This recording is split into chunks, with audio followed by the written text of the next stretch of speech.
ধন্যবাদ জানাই।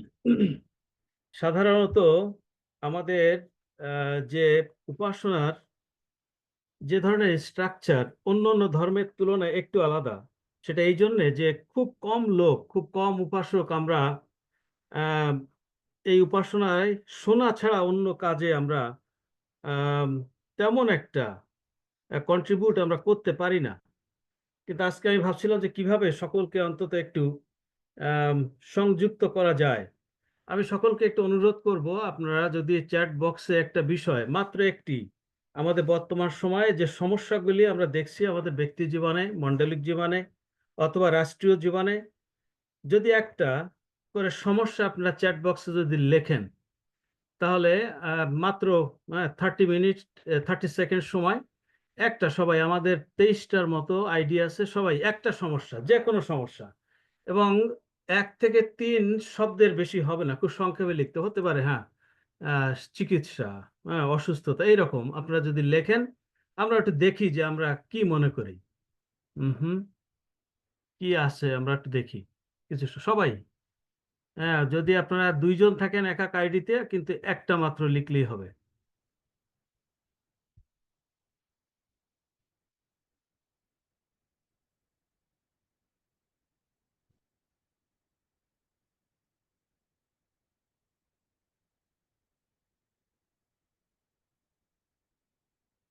খুব স্পেসিফিক হতে হবে, রাজনীতি খুব ব্রড, যদি আমরা খুব স্পেসিফিক ভাবে লিখি, হ্যাঁ, আরো ভেঙে চুরে যদি, কি রাজনীতির কি সমস্যা বা অন্য কোনো সমস্যা, যে কোনো কিছু হতে পারে। হুম,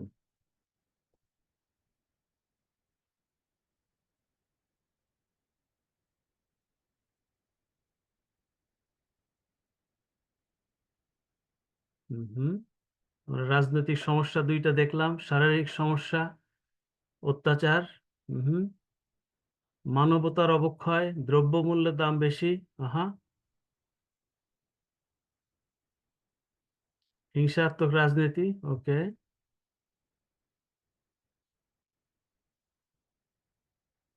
আর 15 সেকেন্ড সময়, সবাই লেখার চেষ্টা, যা মনে আছে আপনারা লিখেন। হুম, হুম। শিক্ষা বিষয়ক শিথিলতা, ওকে, সুসমাচারে বাধা, হুম, দুর্বল পারিবারিক সমস্যা, ওকে।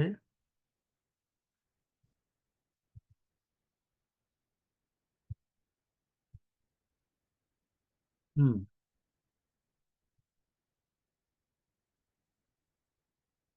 মোটামুটি সকলকে ধন্যবাদ।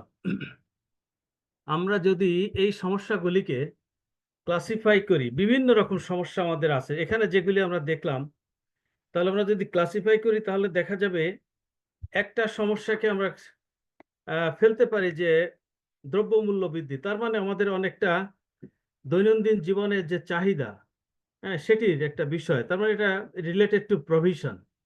আর একটা কি, রাজনৈতিক সমস্যার কথা বলছি আমরা খ্রিস্টান সম্প্রদায়ের উপরে, শুধু খ্রিস্টান সম্প্রদায়ের উপরে না, অনেকের উপরেই আহ, আঘাত আসছে। এটা এক ধরনের আমরা বলতে পারি যে সিকিউরিটির সমস্যা, অর্থাৎ আমাদের প্রোটেকশনের প্রয়োজন।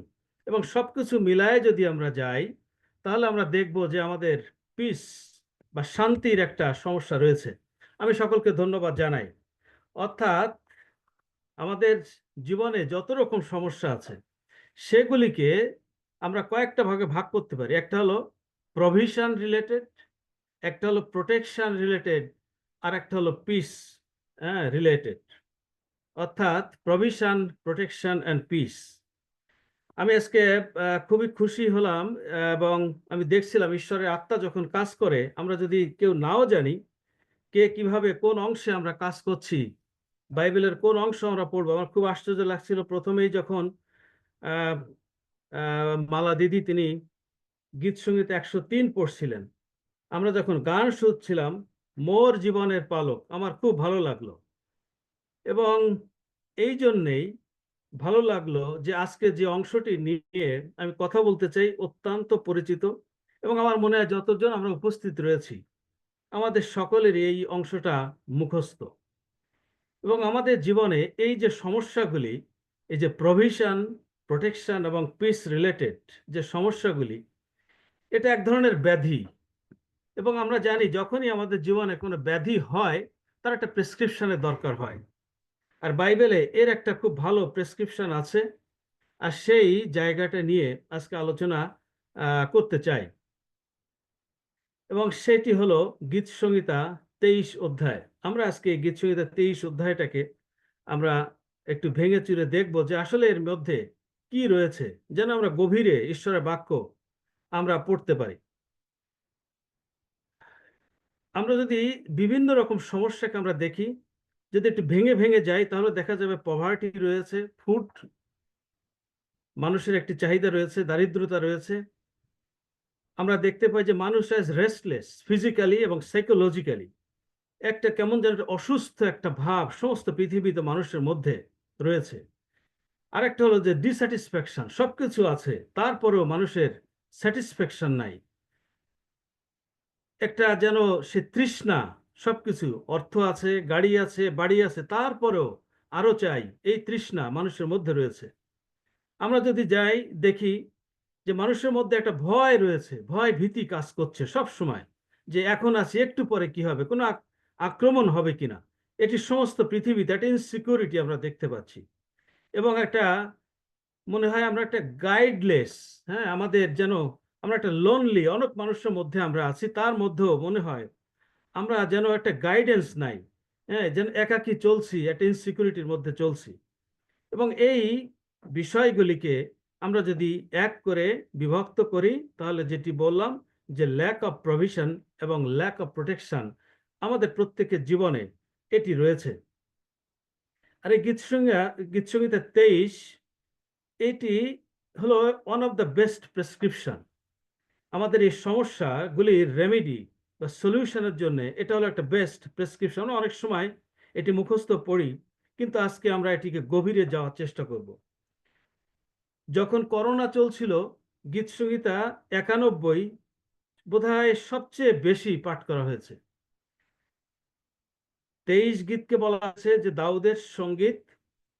91 গীতে কোনো রাইটারের নাম নাই, কিন্তু যদি আমরা এই দুটিকে তুলনা করি, ভাষাগতভাবে যদি আমরা দেখি, তাহলে দেখা যায় অনেক মিল রয়েছে। কিন্তু এর যে মূল সুর 23 গীতে, সেটি হলো গডস প্রভিশন অ্যান্ড প্রোটেকশন। কিন্তু 91 গীত যদি আমরা গভীরভাবে পড়ি, সেখানে দেখব যে গডস প্রভিশন আছে, কিন্তু প্রোটেকশন আছে, প্রভিশন নাই। সেখানে আছে প্রোটেকশন অ্যান্ড প্রমিস। ভাষাগত অনেক মিল রয়েছে, যদিও বলা হয় যে এটি কে লিখেছে জানি না, আমাদের জানা নাই, কিন্তু ট্রেডিশন বলে যে মসি 91 গীত লিখেছেন এবং দাউদ এটিকে কম্পাইল করেছেন তার বই এই গীত সংহিতার মধ্যে।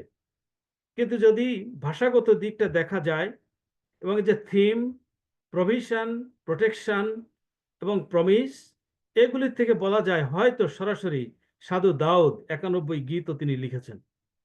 কিন্তু আজকে যে বিষয়টি বলতে চাই সেটি হলো এই, যে পুরা গীত সংহিতায় যে 150টি গীত রয়েছে, এর সবগুলি কিন্তু গীত নয়।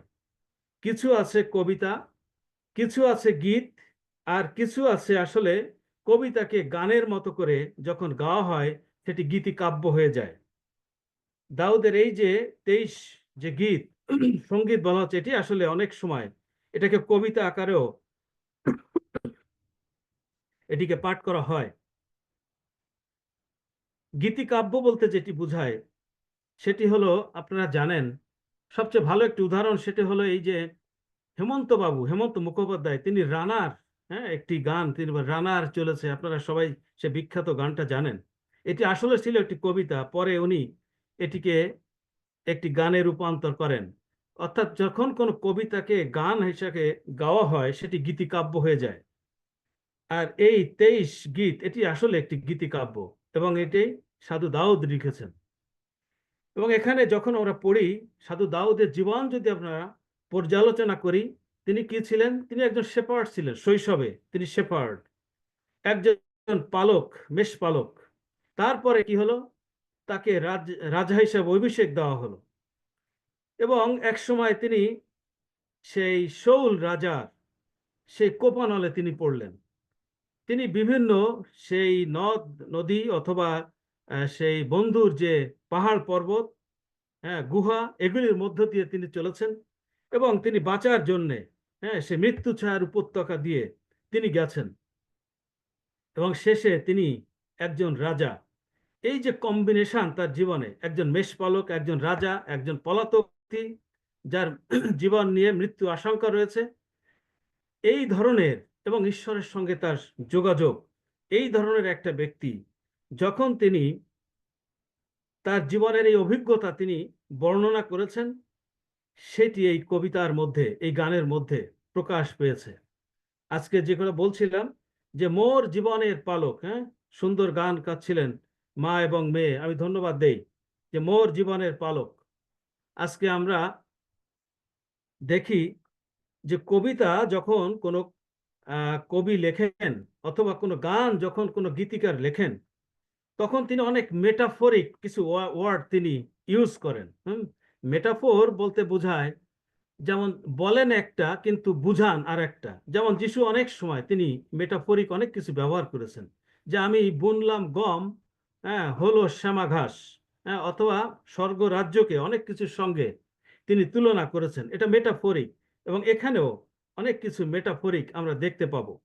আমরা যদি এক এক করে প্রথম যে পদটা আমরা যদি দেখি, সেখানে আজকে যে গানের যে অংশ আমরা শুনছিলাম তার সঙ্গে মিলে যায়। সাধু দাউদ কি বলছেন, যে সদা প্রভু আমার পালক, আমার অভাব হইবে না। এটি কিন্তু আসলে যে কোনো গানে আমরা জানি যে বারবার এক পদে গাইতে গাইতে এক পদে আবার ফিরে আসে। হ্যাঁ, একে বলা হয় বোধহয় ফিরানি বা মুখড়া বা এই ধরনের কিছু একটা বলে। যদি আপনি এই এক পদটাকে বারবার প্রত্যেকটা পদ পড়ার আগে যদি পড়েন, দেখবেন মিলে যাচ্ছে। হ্যাঁ, যে সদাপ্রভু আমার পালক, আমার অভাব হইবে না। এখন যদি বলেন সদাপ্রভু আমার পালক, তিনি তৃণভূষিত চরানিতে আমাকে শয়ন করান। সদাপ্রভু আমার পালক, তিনি বিশ্রাম জলের ধারে ধারে আমাকে চালান। দেখেছেন এই যে গানের এবং অথবা কবিতার যে একটি ভাব, অত্যন্ত গভীর ভাব, নিশ্চয়ই হিব্রু ভাষাতে যখন লেখা হয়েছিল তখন এটিকে আরো অর্থবহ করেছিল, আমি বিশ্বাস করি। যে ট্রান্সলেশন অনেক সময় আনা যায় না, কিন্তু আমরা যদি দেখি এই প্রথম পদটা কিন্তু আসলে সমস্ত গীতের কনক্লুশন এর মধ্যে রয়েছে, যে সদা প্রভু আমার পালক। এই জন্যে কি হবে না, আমার অভাব হবে না। আমাদের জীবনে একটি সমস্যা কি, বিভিন্ন রকম অভাব অনটন, অর্থনৈতিক, হ্যাঁ, খাদ্যাভাব, অথবা আহ, শারীরিক অনেক সমস্যা, এর কারণে অভাব। কিন্তু এই পদ বলছে যে সদাপ্রভু যখন আমার পালক, তখন আমার অভাব হইবে না। সাধু দাউদকে এই এতটুকু মাত্র কয়েকটা শব্দ লিখতে তার জীবনের হয়তো অর্ধেক সময় তাকে পার করে যেতে হয়েছে। তার জীবনের অভিজ্ঞতার এই সঞ্চার আমরা এখানে দেখতে পাই, যে সদাপ্রভু, ইয়াহুয়ে, তিনি আমার পালক, এই জন্য আমার অভাব হইবে না। এরপরে যদি আমরা দেখি কি বলছে, কেন অভাব হবে না, যে তিনি তৃণভূষিত চরানিতে আমাকে শয়ন করান। তৃণভূষিত, চিন্তা করেন, তিনি মনে করছেন এখন যে সদাপ্রভু এখানে দুইটি ভাব, তিনি তৃণভূষিত চরানিতে আমাকে শয়ন করান। এটি যদি একজন মেষপালক না হয়, এই কথা এখানে আনা তার পক্ষে সম্ভব নয়। যিনি হয়তো সারা জীবনে কোনোদিন মাঠে ঘাটে যান নাই, কোনোদিন শহরে ছাড়া গ্রামে আসেন নাই, মেষপালক দেখেন নাই, কিভাবে চরে জানেন না, তার পক্ষে যে সদাপ্রভু তৃণভূষিত চরানিতে আমাকে শয়ন করান, এটি বোঝা সম্ভব নয়। কারণ এটি তার জীবনের অভিজ্ঞতা। তিনি যখন শত শত মেষ তিনি নিয়ে সেই বেথলেহেমের সেই মাঠে তিনি যখন চরাতেন, তখন নিশ্চয়ই তাকে যেতে হতো কোথায়, যেখানে এই তৃণ আছে, ঘাস আছে সেখানে। কিন্তু সেটি কেমন, যে এমন একটি শয়ন স্থান যার চতুর্দিকে ঘাস, তিনি শুয়ে শুয়ে তার মেষেরা সেই ঘাস খেতে পারে। হ্যাঁ, তৃণভূষিত চরানিতে আমাকে শয়ন করান। যদি হেঁটে হেঁটে খেতে না হয়, শুয়েও খেতে চায়, বসে খেতে চায়, সম্ভব। তারপরে কি বলছে, যে সদাপ্রভু আমার পালক, তিনি বিশ্রাম জলের ধারে ধারে আমাকে চালান। বিশ্রাম জল, আপনারা যারা জানেন, যাদের বাড়িতে ছাগল অথবা ভেড়া আছে, তাদের একটি কমন একটা কোয়ালিটি বা গুণ আছে, যেখানে নদীর স্রোত আছে, খুব দ্রুততার সঙ্গে পানি যায়, এর ধারে কাছেও তারা যায় না, কখনোই যায় না। কিন্তু যেখানে পানি খুব শান্ত, একদম কোনো রকম স্রোত নাই, মেষ শাবক জানে যে আমার মেষপালকে কোথায় তাদের তৃষ্ণা নিবারণের জন্য নিতে হবে।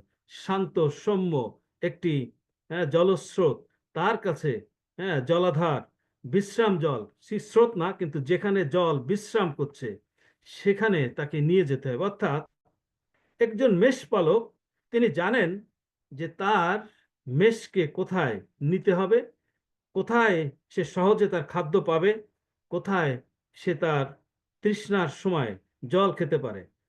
সেটি সদাপ্রভুর পক্ষে এটি সম্ভব যখন আমরা তার মেষ হই। যেমন ভাবে তিনি নিজে তার জীবনের অভিজ্ঞতা থেকে তিনি মনে করছেন, হয়তো এখানে তিনি তার জীবনে তিনি রাজা, সে রাজত্ব করছেন, সে ইউনাইটেড কিংডম অফ ইসরায়েল, তার মধ্যে এক সময় তিনি লিখছেন তার বিগত জীবনে, যখন তিনি মাত্র একজন বালক ছিলেন, সেই সময়ের কথা তিনি এখানে আনছেন এবং মনে করছেন যে সদাপ্রভু আমার পালক, আমি যা করতাম আমার মেষের জন্যে, তিনি উপযুক্ত মেষ পালক, তিনি আমার জন্য তাই করবেন, আমার অভাব হবে না, এই অ্যাসিউরিটি আমার আছে। 3 পদে যদি আমরা যাই, যেটির সঙ্গে অনেক মিল রয়েছে 103 গীতের, এবং 103 গীতের আসলে মূল বা কি ওয়ার্ড, সেটি হলো প্রাণ বা সোল। আমি পড়ছি না, আজকে আমরা এই অংশ পড়েছি। আমরা জানি যে 103-এর গীতের মূল কথা কি। এটি একটি ধন্যবাদ কৃতজ্ঞতার গীত। আর এখানে 3 পদে কি বলা হচ্ছে, যে সদাপ্রভু আমার পালক, তিনি আমার প্রাণ ফিরিয়ে আনেন, তিনি নিজ নামের জন্য আমাকে ধর্মপথে গমন করান। তিনি আমার প্রাণ ফিরিয়ে আনেন এবং নিজ নামের জন্য আমাকে ধর্মপথে গমন করান। ঈশ্বরের 3টি বিশেষ গুণ, আর তার একটি হলো তিনি ধার্মিক, আরেকটি তিনি পবিত্র, আরেকটি তিনি ন্যায় বিচারক। কিন্তু এই ধর্মপথ, এই পথে কেন তিনি আমাদেরকে গমন করান? এই পথে আমাদের পক্ষে গমন করা সম্ভব নয়। এটি যেমন মেষ যখন চড়ায়, মেষপালক জানে কোন দিকে কেন্দুয়া আছে। আমরা জানি সাধু দাউদ তিনি নিজে সেই সিংহের সঙ্গে তিনি যুদ্ধ করেছেন এবং তার মেষদেরকে তিনি রক্ষা করেছেন। কিন্তু যদি মেষপালক তিনি সহজ পথে, যদি যেখানে সিকিউরিটি আছে সেই পথে না চালান, মেষের পক্ষে সম্ভব না সেই পথে যাওয়া। ঈশ্বর আমাদেরকে সেই ধর্মপথে তিনি চালান, যে পথ, সে ধর্মপথ কি বাধ্যতার এবং সারেন্ডারিং এর পথ। যে পথ দিয়ে আমরা যদি যাই তাহলে আমরা রক্ষা পাব, যে পথ দিয়ে গেলে আমরা নিজেরা ধার্মিক হতে পারি, এবং যে পথে আমরা জানি প্রভু যীশু খ্রিস্টকে বলা হয়েছে যে তিনি সেই ক্রুশীয় মৃত্যু পর্যন্ত তিনি আজ্ঞা বহন করলেন এবং ধার্মিক হলেন। আজকে যদি সদাপ্রভু আপনার আমার পালক হন, তাহলেই শুধু সম্ভব সেই ধর্মপথে গমন করা, অন্যথায় নয়। এবং কেন সেটি তিনি করেন? এই জন্যে করেন যেন আমাদের প্রাণ তিনি ফিরিয়ে আনেন। কি জন্যে? হে আমার প্রাণ সদাপ্রভু ধন্যবাদ করো, হে আমার অন্তরস্থ সকল তাহার পবিত্র নামে ধন্যবাদ করো। আমরা তার পথে এই জন্য চলবো যেন ঈশ্বর চান আমরা তার ধন্যবাদ করি, যেন আমরা তার কৃতজ্ঞতায় স্মরণ করি। 4 পদে বলছে কি, যখন আমি মৃত্যুর ছায়ার উপত্যকা দিয়া গমন করিব, তখনও অমঙ্গলের ভয় করিব না, কেননা তুমি আমার সঙ্গে সঙ্গে আছো। তোমার পাচনী ও তোমার যষ্টি আমাকে সান্ত্বনা করে। এই অংশ আমার কেন জানি মনে হয় এটি তার সেই অভিজ্ঞতা যখন শাউল তাকে তাড়না করেছিলেন, যখন তিনি তার জীবন একেবারে, শাউল তার কাছে, তিনি একদম গুহার মধ্যে শাউল তার কাছে ক্লান্ত অবস্থায় এসে বসে আছে, শাউলের হাতে বর্শা। তিনি কি করলেন, শাউলের গায়ের একটি অংশ, তার জামার একটি অংশ তিনি আস্তে করে কেটে রাখলেন। তিনি জানতেন যে যদি ঈশ্বর সেই গুহার মুখে মাকড়সার জাল সেখানে যদি তৈরি না করতেন, তাহলে সাধু দাউদকে তিনি মেরে ফেলতেন, কারণ তিনি মৃত্যুর ছায়ার উপত্যকা দিয়ে তিনি গমন করছিলেন। কিন্তু তিনি রক্ষা পেলেন, এবং সেই যে অভিজ্ঞতা, সেই অভিজ্ঞতা থেকে তিনি বলছেন যে সদা প্রভুই আমার পালক, এবং আমি যখন মৃত্যুর ছায়ার উপত্যকা দিয়ে গমন করব, তখন অমঙ্গলের ভয় করব না। একই সুর আমরা যখন দেখলাম এখানে চ্যাট বক্সে কি হচ্ছে, আমরা ইনসিকিউরিটিতে ভুগছি, খ্রিস্টানদের উপরে অত্যাচার হচ্ছে, হিন্দুদের উপরে অত্যাচার হচ্ছে, বিভিন্ন রকম ভাবে মানুষের উপরে অত্যাচার, বিভিন্ন জায়গায় অত্যাচার হচ্ছে। এটি কোনো জাতি ধর্ম বর্ণের উপরে আর নির্দিষ্ট নাই, কিন্তু বিভিন্ন জায়গায় যে যেখানে পাচ্ছে এই অত্যাচার, এই মৃত্যুর ভয় আমাদের বর্তমান সময়ে প্রত্যেকটা মানুষের মধ্যে যেন গেঁথে গেছে।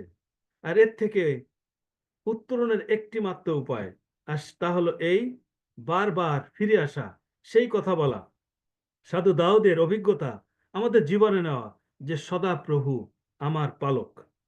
যদি সদাপ্রভু আমার পালক না হন, আমাদের পালক না হন, তাহলে যে সমস্যা নিয়ে আমরা চলছি, এর অন্য কোনো রেমিডি, এর অন্য কোনো প্রেসক্রিপশন আমাদের কাছে নেই। 4 পদের শেষ অংশে বলছে যে তোমার পাচনি ও তোমার যষ্টি আমাকে সান্ত্বনা করে।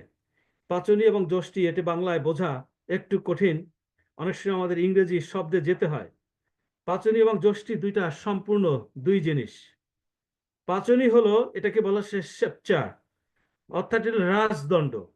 কিন্তু যষ্টি, এটি হলো একজন সিম্পল মেষ পালক, যিনি, তার একটা লম্বা লাঠি থাকে, সেই লম্বা লাঠি, তাকে বলা হচ্ছে যষ্টি। এই পাচনি এবং যষ্টির কাজ সম্পূর্ণ ভিন্ন।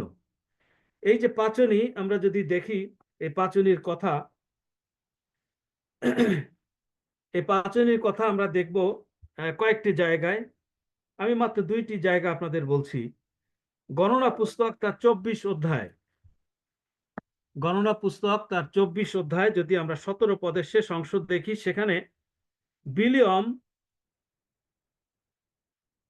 তিনি বলছেন, বিলিয়ম, হ্যাঁ, এখানে তিনি কি বলছেন আমরা একটু দেখি, যে যাকব হইতে এক তারা উদিত হইল, ইসরায়েল হইতে এক রাজদণ্ড উঠিবে, ইসরায়েল হইতে এক রাজদণ্ড উঠিবে।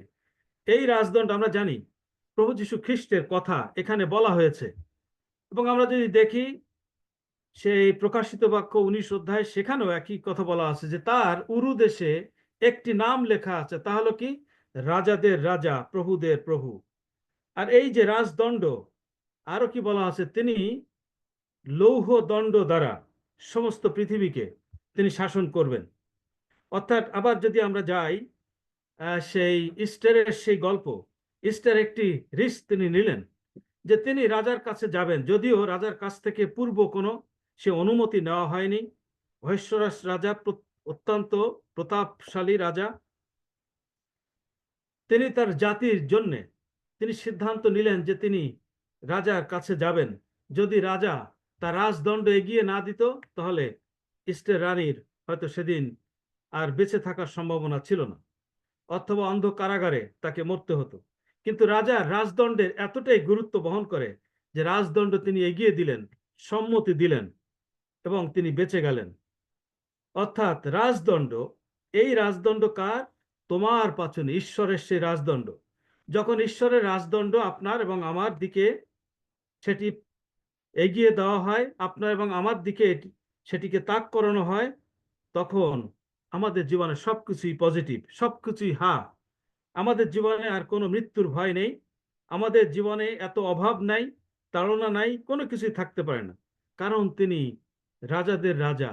রাজনৈতিক সমস্যা, একটি দেশের রাজনৈতিক সমস্যা আমাদের কি করবে? আর এই যে রাজনৈতিক সমস্যা, এটি নূতন কোনো বিষয় নয় খ্রিস্টানের জন্য, কারণ আমরা জানি এগুলি ঘটবে। আর যে যষ্টির কথা বলা হচ্ছে, মেষপালক এর যষ্টি, আর এই যষ্টি দিয়ে তিনি মেষ শাবকদের তিনি পথ দেখান, একটি নির্দিষ্ট পথে নিয়ে যান। এই স্টিক দিয়ে তিনি আবার সেই ভিন্ন পথে চলে যাওয়া সেই মেষদের তিনি সঠিক পথে নিয়ে আসেন। এই স্টিক দিয়ে আবার তিনি হিংস্র প্রাণীকে আঘাত করেন। দুইটি ভিন্ন ধর্মী স্টিক, একটা শেপচার আর একটা হলো শেপার্ডের যে স্টিক, কিন্তু এই দুইটি গুণ ঈশ্বরের মধ্যে রয়েছে, আর যা তিনি তার একমাত্র প্রিয় পুত্র প্রভু যিশুকে দিয়েছেন, যিনি অনন্তকালীন রাজা। এবং তাকে আবার বলা হয়েছে কি, যে তিনি হলেন সে উত্তম মেষপালক। প্রভু যিশু তিনি বলেছেন, আমি উত্তম মেষপালক, অর্থাৎ সেই উত্তম মেষপালকের যে ছড়ি সেটি, এবং রাজা হিসেবে যে রাজদণ্ড, দুটি তার কাছে রয়েছে। 5 পদের প্রথম অংশটা আমি একটু পরে আসছি, কিন্তু 5 পদের যে তৃতীয় অংশ, যে তুমি আমার মস্তক তৈলে সিক্ত করিয়াছ, তার আগের যে অংশ বলছে যে তুমি আমার শত্রুগণের সাক্ষাতে আমার সম্মুখে মেষ সাজাইয়া থাকো, আমি এটিকে 6-এর সঙ্গে এর যে গভীর মিল, আমি সেখানে পরে আসছি। কিন্তু এখানে যখন বলছে যে তুমি আমার মস্তক তৈলে সিক্ত করিয়াছ, অত্যন্ত গুরুত্বপূর্ণ। এটি মেষপালক না হলে, এই অভিজ্ঞতা জীবনে না থাকলে এটি বলা যায় না। ওই অঞ্চলে, যে অঞ্চলে দাউদ তিনি মেষ চড়াতেন, সেখানে এক ধরনের মাছি ছিল, আর এই মাছিদের খুব বিষাক্ত পেইনফুল এক ধরনের হুল ছিল। আর এই হুল দিয়ে যখনই মেষপাল সেই মাঠে নিয়ে যাওয়া হতো, এই হুল তাদের মাথায়, হ্যাঁ, এই হুল দিয়ে তারা কামড় দিত, কারণ সমস্ত গায়ে অনেক লোম, মাথায় লোম কম, এই মাথায় কামড়াতে সুবিধা হতো। আর এই মাথায় কামড় দিত, আর যখন কয়েকটা কামড় এই মেষ বা শাবক অথবা সে অ্যাডাল্ট মেষ তারা খেত, তখন এত ব্যথা তাদের হতো যে তারা দৌড়ে এই ব্যথা থেকে বাঁচার জন্যে সেই এত উন্মাদের মতো হয়ে যেত, এবং তারা গিয়ে কি করত, পাথরের সঙ্গে মাথা ঠুকাতো। কেউ কেউ মরেও যেত। এই মেষপালক, এই এই মেষের দলের অনেকে মরে যেত। এর থেকে বাঁচার জন্যে সেখানে এক ধরনের তেল ছিল, যে তেল তারা ওই মেষদের মাথায়, হ্যাঁ, মাঠে নিয়ে যাওয়ার আগে দিত, এবং ওই তেল এক ধরনের প্রতিষেধক, যেন তাদের মাথায় কামড়াতে না পারে। আর এই মাছি প্রতিরোধ করার জন্যে একজন মেষপালক মেষ মেষের মাথায় এই তেল তারা দিত। আর এখানে সাধু দাউদ বলছে যে সদাপ্রভু আমার পালক, তুমি আমার মস্তক তৈলে সিক্ত করিয়াছ। প্রভু যিশু একবার তিনি বলেছিলেন, তাকে, প্রভু যিশুকে আসলে লোকজনে বলছে যে ইনি বেলসাবল বেলসাবল দ্বারা, হ্যাঁ, বেলসবুল দ্বারা তিনি ভূতের অধিপতি দ্বারা তিনি ভূত ছাড়ান। বেলসবুল এটি একটি গ্রিক শব্দ, যার অর্থ হচ্ছে Prince of flies. Prince of flies, fly এটা আসলে এক ধরনের মেটাফরিক শব্দ, এটা আসলে ডেভিলকে বোঝানো হয়েছে বা শয়তানকে বোঝানো হয়েছে। অর্থাৎ শয়তান মানুষের মস্তকে আঘাত করে, আমাদের চিন্তা চেতনাকে দংশন করে বিভিন্নভাবে আমাদেরকে ঈশ্বরের পথ থেকে দূরে নিয়ে যায়। আর ঈশ্বর কি করেন, তিনি আমাদের মস্তকে কি দেন, সেই তৈল অভিষেক তিনি দেন। আর এই তৈল পুরাতন নিয়মে অনেক সময় এই তেল সেই অভিষেক দেওয়ার জন্য অভিষেক করা, সাধু দাউদকে অভিষেক করা হয়েছিল এই তেল দিয়ে, আমরা জানি সেটি কিভাবে হয়েছিল। কিন্তু এই তেল তার মস্তকে ঢেলে দিয়ে তাকে অভিষিক্ত করা হতো। আর যখন অভিষিক্ত করা হয়, তার অর্থ এই যে সে ঈশ্বরের কৃত, তার মস্তকে আর শয়তান, যে প্রিন্স অফ ফ্লাইস, এটির আঘাত করার অথবা হুল ফোটানোর আর কোনো সুযোগ নেই। পুরাতন নিয়মের অনেক কিছু রয়েছে যা সিম্বলিক, অনেক কিছু রয়েছে নূতন নিয়মের প্রক্সি, অনেক কিছু রয়েছে প্যারাবলিক। তার মধ্যে একটি হলো যেমন অ্যানিমেল স্যাক্রিফাইস, যেটা প্রভু যীশু খ্রিস্টের স্যাক্রিফাইসের একটি সেই সিম্বলিক। অয়েল দিয়ে বা সেই তৈল দিয়ে অভিষিক্ত করা, সেটি আরেকটা সিম্বলিক। কেন? এই অয়েল নূতন নিয়মে এটি রিপ্লেসড বাই হলি স্পিরিট। আজকে প্রভু যিশু তিনি কি বলেছেন? যে আজকে তৈল নয়, কিন্তু পবিত্র আত্মার অভিষেক তিনি আমাদের মস্তকে দিবেন, যেন শয়তান দ্য প্রিন্স অফ লাইস তা যেন আমাদের মস্তকে আঘাত করতে না পারে, যেন তা আমাদের মস্তকে, আমাদের দেহে কোনো রকম প্রভাব বিস্তার করতে না পারে। আজকের দিনে এই যে বড় সমস্যা আমাদের, বিভিন্ন রকম সেই মানসিক সমস্যা, বিভিন্ন রকম সেই দৈহিক সমস্যা, বিভিন্ন রকম আমরা দেখি যে ভয় ভীতি, সবই এই প্রিন্স অফ ফ্লাইস বেলজেবুল অথবা সেই ডেভিল, সে আমাদের মস্তকে হুল ফুটায় দিতে চায়। কিন্তু পবিত্র আত্মার অভিষেক, হ্যাঁ, সেটি আমাদেরকে রক্ষা করবে। কারণ ঈশ্বর আমাদের মেষপালক, তিনি জানেন যে আমরা কিভাবে রক্ষা পেতে পারে।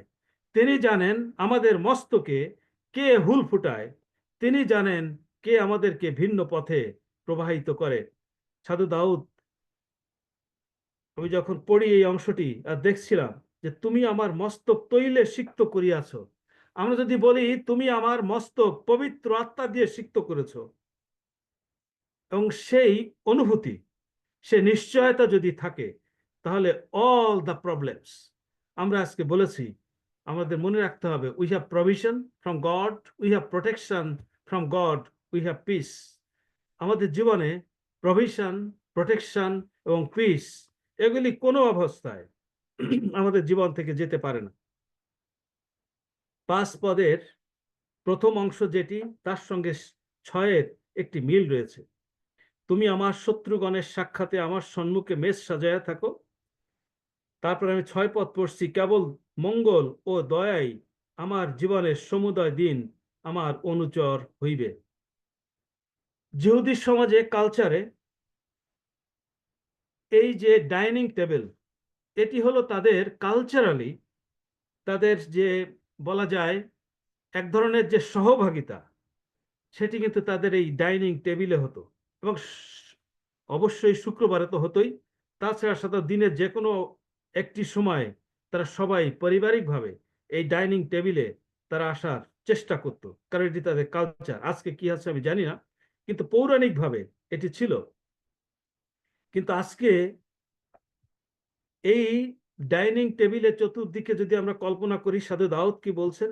যে তুমি আমার শত্রুগণের সাক্ষাতে, যে শত্রুগণ চায় না আমি পরিতৃপ্ত হই, ভালো খাদ্য পাই, আমি বিশ্রাম জলের ধারে যেমন জল আমাদের পিপাসা নিবারণ করে সেটি পাই, সেই শত্রুগণের সাক্ষাতে তুমি আমার সম্মুখে মেষ সাজায়া থাকো।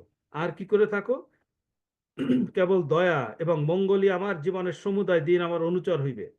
ইংরেজিতে এটি বলা হচ্ছে, surely goodness and mercy shall follow me.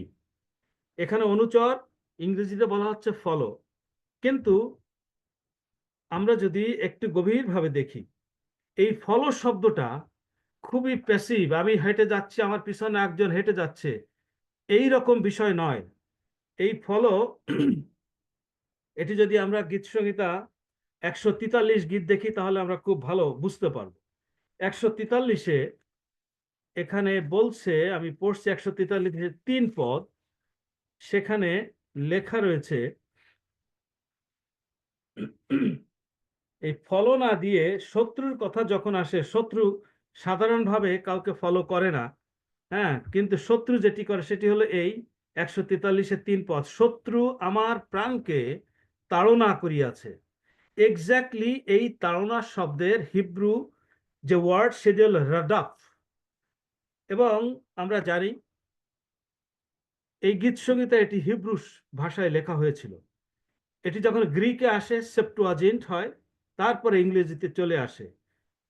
এই যে ভাষান্তর, এই ভাষান্তরের কারণে কিছু সমস্যা এখানে হয়ে গেছে।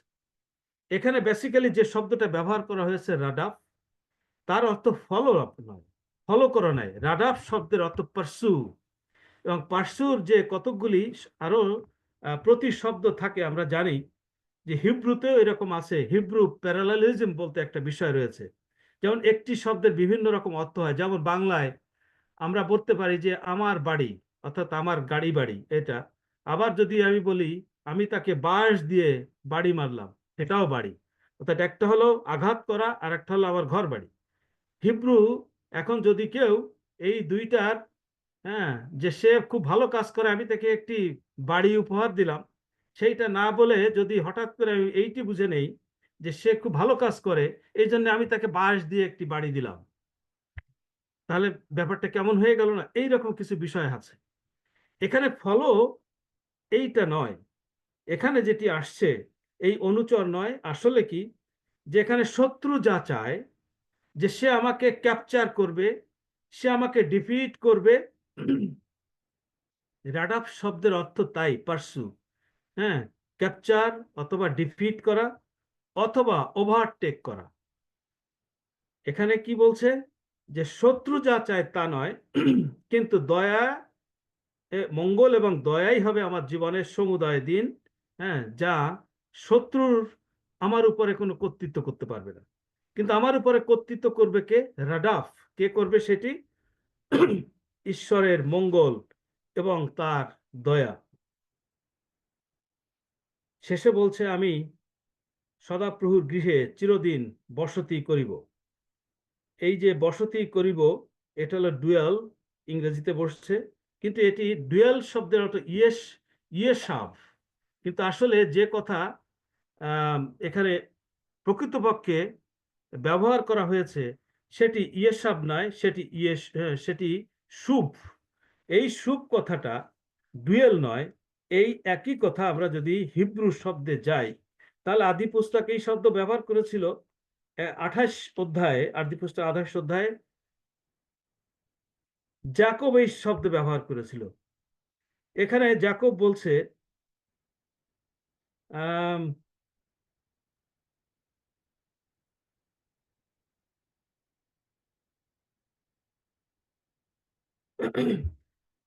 আর যাকব মানত করিয়া 19-20 পদে বলছে, আর যাকব মানত করিয়া এই প্রতিজ্ঞা করিলেন, যদি ঈশ্বর আমার সহবর্তী হন, আমার এই গন্তব্য পথে আমাকে রক্ষা করেন এবং আহারার্থে খাদ্য ও পরিধানার্থে বস্ত্র দেন, আর আমি যদি কুশলে পিত্রালয়ে ফিরিয়া আসিতে পারি।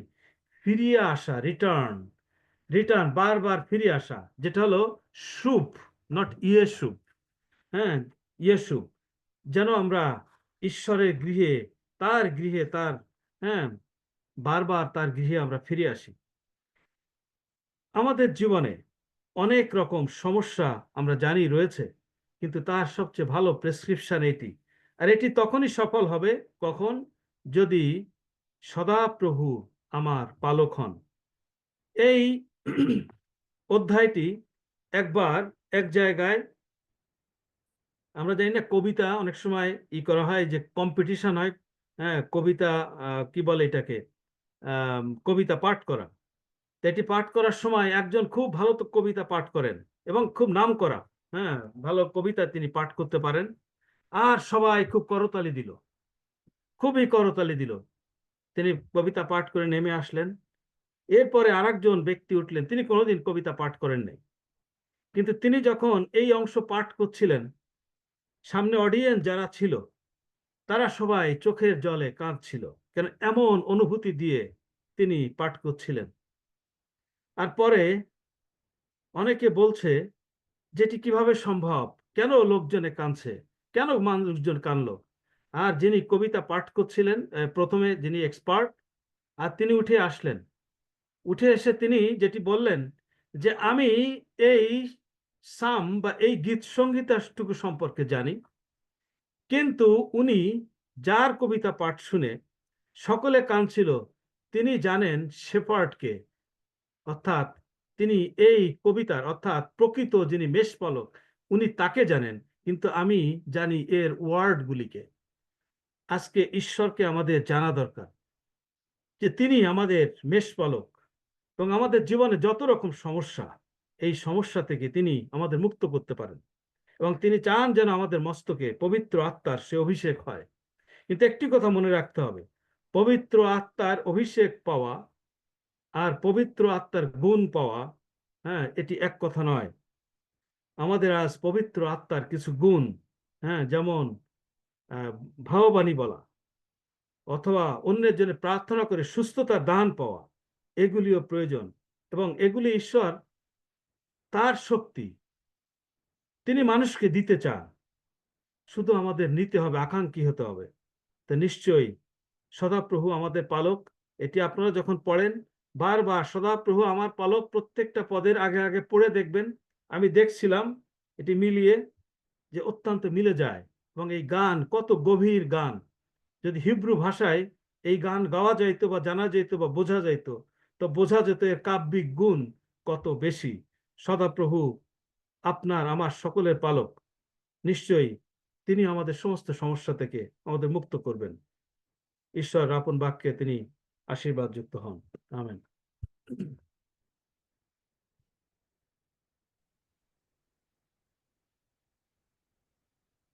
আমেন। আমরা ঈশ্বরকে ধন্যবাদ দেই এই সুন্দর সময়ের জন্য, ধন্যবাদ দেই সুন্দর বাক্যের জন্য। পবিত্রতার মধ্য দিয়ে তিনি